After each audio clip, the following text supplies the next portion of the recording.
The 12-minute prep time for the GCSE speaking exams is the most important part because you need to know exactly how you're going to plan out and be really ready for the actual speaking part of the exam. In my previous video, I showed you guys how I would do this, and I'm just showing that it is possible because a lot of people said it was going to be too fast. So firstly, I've just already finished the role play by this point. We're at 9 minutes in, and now I'm writing out my checklist of all those tenses that I showed you in the last video. And now we are moving on to writing out my answers for the first scene questions. Now, the important thing about these scene questions is that you will always get 3 tenses over the course of the 5 questions.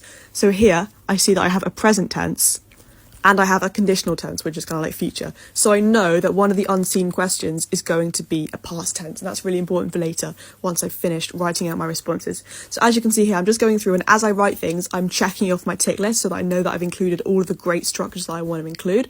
And now when I'm moving on to my final question, if there's any that I haven't missed, I'm going to highlight them so that I know that in the sort of unseen part, and those unseen questions, I need to use those structures that I didn't use in the things that I wrote up. Right, now that I've done all that I can from the seen questions, I'm going to predict the unseen questions, and I know that one of them will be in the past tense. So I'm going to write some great grade 9 structures, especially for the past tense, that can be applied to any question that I will be asked, so that I am much more prepared.